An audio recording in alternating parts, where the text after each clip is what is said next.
Hello students, हम लोग करने वाले हैं क्लास 10th साइंस।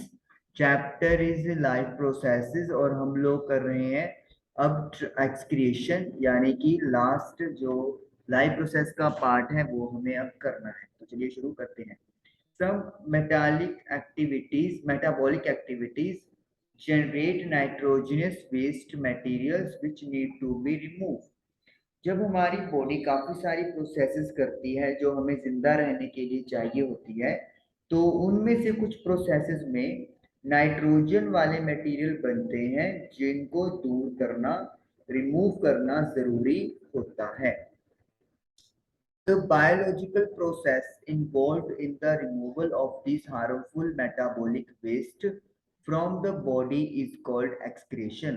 तो excretion की डेफिनेशन क्या है? ये वो बायोलॉजिकल प्रोसेस है, मतलब जो जिंदा ऑर्गेनिजम्स हैं उनके अंदर होने वाली प्रोसेस है जिसमें रिमूव किया जाता है हार्मफुल मेटाबॉलिक वेस्ट, यानी कि जो नाइट्रोजन वाले वेस्ट मटेरियल है बॉडी से, उसे वी कॉल एक्सक्रिएशन। तो नाइट्रोजनस वेस्ट को बॉडी से बाहर करने की प्रोसेस को we call excretion. Many unicellular organisms remove these waste by simple diffusion from the body surface into the surrounding water। अब ये अलग अलग ऑर्गेनिजम्स में अलग अलग तरीके से होती है। अगर हम लोग यूनिसेलुलर ऑर्गेनिजम्स की बात करें जिनके पास सिर्फ एक सेल है, वो इन वेस्ट मटेरियल को कैसे रिमूव करते हैं? अपनी बॉडी सरफेस से अपने सराउंडिंग वाटर में ये वेस्ट मटेरियल को डिफ्यूज कर देंगे, यानी कि सेल के अंदर से सेल के बाहर ट्रांसफर कर देंगे। Complex multicellular organisms use specialised organs to perform the same function. दूसरी तरफ जिनका बॉडी डिजाइन कॉम्प्लेक्स है, वो वाले ऑर्गेनिजम्स के पास स्पेशलाइज्ड ऑर्गन्स होते हैं ये फंक्शन परफॉर्म करने के लिए। सिंपल है, यूनिक का मतलब सिर्फ एक सेल है तो उसी सेल ने सारे काम करने हैं, और उसका जो सेल का सरफेस होता है वो उसकी बॉडी के साथ डायरेक्टली, सराउंडिंग के साथ डायरेक्टली कनेक्ट होता है। तो इसलिए डिफ्यूजन प्रोसेस से वेस्ट मटेरियल बॉडी के अंदर से बाहर चला जाएगा। लेकिन अगर हम लोग कॉम्प्लेक्स मल्टी सेलुलर ऑर्गेनिजम्स की बात करें तो यही सेम फंक्शन जो है उसको परफॉर्म करने के लिए स्पेसिफिक ऑर्गन होता है। चलिए इसको क्लियर करते हैं। The excretory system of human being. अब हमारे ह्यूमन बीइंग में क्या एक्सक्रिएशन का सिस्टम है उसकी बात होगी। ह्यूमन बीइंग के एक्सक्रिएटरी सिस्टम में क्या कुछ इंक्लूड है? अ पेयर ऑफ किडनीज, मतलब कि दो किडनीज हो गई। A pair of ureters, pair of ureter की बात होगी। अ यूरिनरी ब्लैडर और एक यूरेथ्रा, ये चार कंपोनेंट्स हैं। मैं आपके साथ डायग्राम यहाँ पे शेयर करता हूँ, ये आप देख सकते हो डायग्राम एनसीईआरटी बुक में आपकी। तो ये किडनीज हो गई हैं, left kidney and this is your right kidney. ये जो आपको दिख रही है ये वाली येलो, मतलब जिसमें कलरिंग की हुई है, दिस इज यूरेटर। दो यूरेटर हैं, एक लेफ्ट साइड की किडनी से आ रहा है और एक राइट साइड की किडनी से आ रहा है। देन यूरिनरी ब्लैडर, जहाँ पे जो यूरिन है वो स्टोर होगा, and this is path urethra, जिसके थ्रू यूरिन को रिलीज करना है। तो किडनीज हो गई, यूरेटर्स हो गए, यूरिनरी ब्लैडर हो गया और यूरेथ्रा हो गया। तो ये चार पार्ट्स हैं ह्यूमन एक्सक्रीटरी सिस्टम के। Kidneys are located in the abdomen. Kidneys abdomen में लोकेटेड होती है। एब्डोमेन क्या होता है? चेस्ट और पेल्विस, यानी कि बेली के बीच का जो एरिया होगा दैट इज कॉल्ड किडनी। तो वहां पर इनकी लोकेशन होती है on either side of backbone. जो बैकबोन के एक साइड में एक किडनी और दूसरी तरफ दूसरी किडनी होगी। Urine produced in the kidneys passes through the ureter into the urinary bladder where it is stored until it is released through the urethra। जो यूरिन किडनी में प्रोड्यूस हुआ है वो यूरेटर से पास हो जाएगा और यूरिनरी ब्लैडर में चला जाएगा, यानी कि किडनी से यूरिनरी ब्लैडर तक यूरिन यूरेटर की हेल्प से जाता है। वेयर इट इज स्टोर्ड, जहां पे इसको स्टोर किया जाएगा, until it is released through the urethra, जब तक कि ये यूरेथ्रा के थ्रू रिलीज ना करते। तो मतलब किडनीज में यूरिन बनेगा, यू कैन से यूरेटर से पास होगा, यूरिनरी ब्लैडर में स्टोर होगा और फिर यूरेथ्रा के थ्रू बॉडी से बाहर कर दिया जाएगा। The purpose of making urine is to filter out waste product from the blood. Urine बनाने का मकसद क्या है? ताकि ब्लड के अंदर जो प्रोडक्ट्स वेस्ट हैं जिन्हें हमें नहीं चाहिए, जो हमें रिक्वायर नहीं है, उनको बॉडी से बाहर करना, उनको फिल्टर करना है। Just as carbon dioxide is remove from the blood in the lungs. अब हमें पता है कि हम लोग रेस्पिरेशन प्रोसेस में कार्बन डाइऑक्साइड गैस जनरेट करते हैं और वो भी हमें नहीं चाहिए, तो वो कैसे रिमूव होती है? लंग्स में रिमूव होती है एल्वियोली के through. Nitrogen waste such as urea और uric acid are remove from the blood in the kidney. तो अब ब्लड के अंदर जो नाइट्रोजन वाला वेस्ट है, जैसे कि यूरिया या फिर यूरिक एसिड, उसे अलग करना है ब्लड से, तो उसके लिए हमारे पास किडनीज हैं। तो इसका मतलब है CO2 रिमूव करने के लिए लंग्स हैं और नाइट्रोजन वेस्ट रिमूव करने के लिए किडनीज हैं। Next, the basic filtration unit in the kidney is a cluster of very thin walled blood capillaries। तो जैसे लंग्स के अंदर एल्वियोली थी और वो भी ब्लड कैपिलरीज का क्लस्टर था, तो यहाँ पे भी वही चीज है कि बेसिक फिल्ट्रेशन यूनिट जो किडनी में है वो एक ग्रुप है। क्लस्टर मतलब ग्रुप है किसका? बहुत पतली बॉल वाली ब्लड कैपिलरीज का। तो ब्लड कैपिलरीज का यहाँ पे ग्रुप होगा जो कि फिल्टर करने का काम करता है। ईच कैपिलरी क्लस्टर, हर कैपिलरी का जो ग्रुप है इन the kidney is associated with cup shape end of a cold tube called Bowman capsule that collects the filtrate. Her capillary cluster यानी ग्रुप जो है कैपिलरीज का, वो किडनी के अंदर जुड़ा हुआ आता है किसके साथ? एक कप शेप की एंडिंग के साथ जुड़ा होगा। और वो एंडिंग किसकी होगी? कोयल ट्यूब, यानी ट्यूब होगी जो कॉइलिंग की शेप में मतलब अपने आप को डिजाइनिंग किया हुआ है, और उसे वी कॉल्ड बोमेंस कैप्सूल। ये जो कप शेप एंड है इसे बोमेंस कैप्सूल बोलते हैं और ये फिल्ट्रेट को कलेक्ट करने का काम करता है। अभी आपकी एनसीईआरटी बुक पे मैं लेके चलता हूँ आपको। यहाँ पे आप देख सकते हो ये बोमेन कैप्सूल है जिसकी बात उन्होंने की है। तो ये बोमेन कैप्सूल जो होता है ये फिल्ट्रेट को कलेक्ट करने का काम करता है।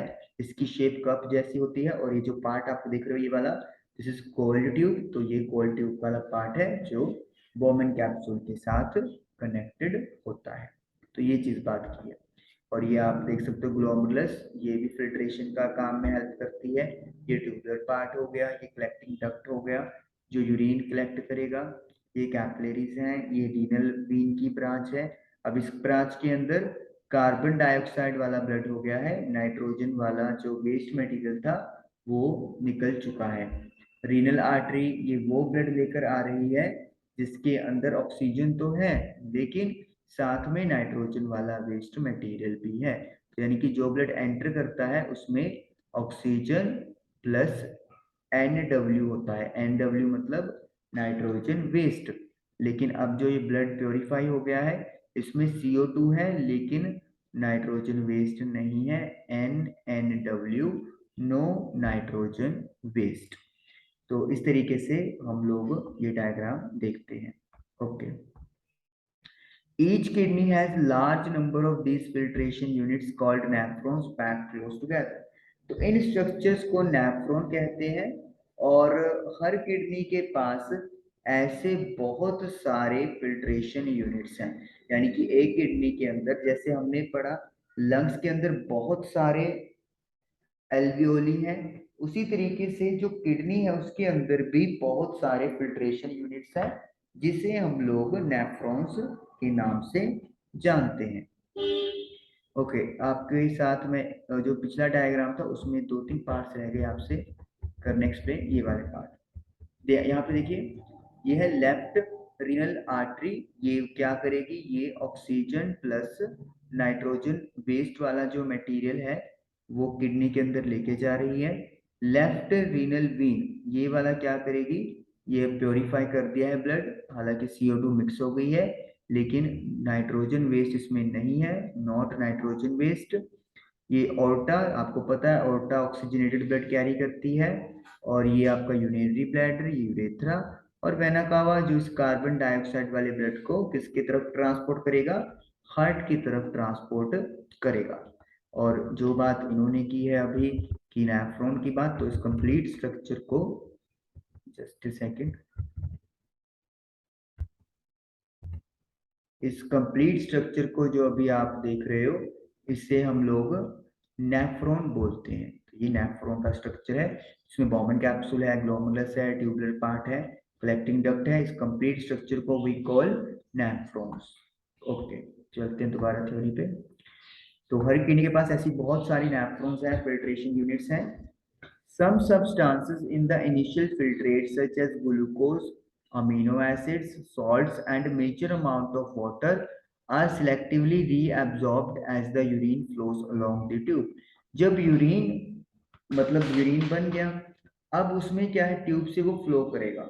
जब वो फ्लो करेगा तो उसके अंदर कुछ चीजें ऐसी भी हैं जो हमारी बॉडी को चाहिए, जैसे ग्लूकोज है, अमीनो एसिड्स हैं, सॉल्ट्स हैं और बहुत सारा पानी है। तो ये दोबारा एब्जॉर्ब कर लिए जाएंगे। मतलब एक बार तो फिल्टर कर दिया किडनी ने, लेकिन दोबारा यूरिन से इसको टेक ओवर कर लिया जाएगा। ग्लूकोज है, अमीनो एसिड है, सॉल्ट है और मेजर अमाउंट ऑफ वाटर है। The amount of water reabsorb depends on, अब कितना पानी रीअब्सॉर्ब करना है वो दो फैक्टर पे डिपेंड करता है। पहला फैक्टर क्या है, how much excess water there is in the body, body में कितना एक्सेस वाटर है, एक्सेस मतलब एक्स्ट्रा पानी है। सेकंड पॉइंट क्या है, on how much of dissolved waste there is to be excreted, और कितना डिजॉल्व्ड वेस्ट जो है वो बॉडी से बाहर करना है। मतलब देखिए, अगर वेस्ट मटेरियल ज्यादा होगा तो उसको डिजॉल्व करने के लिए वाटर का रिक्वायरमेंट भी ज्यादा होगा, तो फिर बॉडी उसे क्या करेगी, कम एब्जॉर्ब करेगी। तो ये चीज है कि वाटर जो है वो कितना रीअब्जॉर्ब होगा, वो डिपेंड करता है कि एक्सेस पानी पहले कितना है बॉडी में, और दूसरा कितना वेस्ट मटेरियल है जो घोलना है, क्योंकि घोलने के लिए तो वाटर ही चाहिए। अगर ज्यादा वेस्ट होगा तो जाहिर सी बात है ज्यादा वाटर लगेगा और एब्जॉर्प्शन कम होगा, तो वो चीज है। The urine forming in each kidney eventually enters a long tube. अब जो यूरिन बन गया है, मतलब अब आपने इनिशियल फिल्ट्रेट भी अलग कर लिए, वेस्ट मटेरियल अब जो मतलब प्योरली है वो अब क्या करेंगे, एक लॉन्ग ट्यूब में एंटर करेगा, द यूरेटर, जिसे यूरेटर बोलते हैं, which connects the kidney with the urinary bladder, जो किडनी को यूरिनरी ब्लैडर से कनेक्ट कर देगा। तो मतलब जो यूरिन बन गया है हर किडनी में, वो एक लंबी ट्यूब में एंटर करेगा जिसे यूरेटर बोलेंगे, जो किडनी को यूरिनरी ब्लैडर से कनेक्ट कर देगा। Okay, urine is stored in the urinary bladder until the pressure of the expanded bladder leads to the argue to pass it through the urethra। Urine urinary bladder के अंदर store रहेगा जब तक कि expanded bladder, मतलब जो bladder के अंदर यूरिन है तो वो फैल जाएगा, उसका जो प्रेशर है ये वो लीड नहीं करता कि अब इसे यूरेथ्रा के थ्रू पास करना है। मतलब वो सिग्नल सेंड करेगा कि अब रिलीज करने का टाइम आ गया है, तो जब तक वो सिग्नल सेंड नहीं करेगा तब तक हम लोग उसे रिलीज नहीं करेंगे। The bladder is muscular, bladder muscles muscular होता है, so it is under nervous control, तो इसे हमारी नर्वस कंट्रोल के अंदर मानते हैं और ये हम लोग इसको कंट्रोल कर सकते हैं। As a result we can usually control the urge to urinate, इसीलिए हम लोग आमतौर पे जब हमें यूरिन मतलब एक्सक्रीट एग्जिट करना होता है तो कुछ हद तक हम लोग उस चीज को कंट्रोल कर सकते हैं, क्योंकि जो यूरिनरी ब्लैडर है वो मस्कुलर है और वो हमारे नर्वस कंट्रोल के अंडर आता है। तो एक्सक्रिएशन इन ह्यूमन बीइंग जो है वो कंप्लीट होता है हमारा। तो आई होप आप लोगों को ये चीज क्लियर हुई होगी। हम लोग आर्टिफिशियल किडनी के बारे में पढ़ेंगे नेक्स्ट सेशन में, और प्लांट्स में एक्सक्रिएशन कैसे होता है उसके बारे में भी पढ़ेंगे। Thank you for watching the video.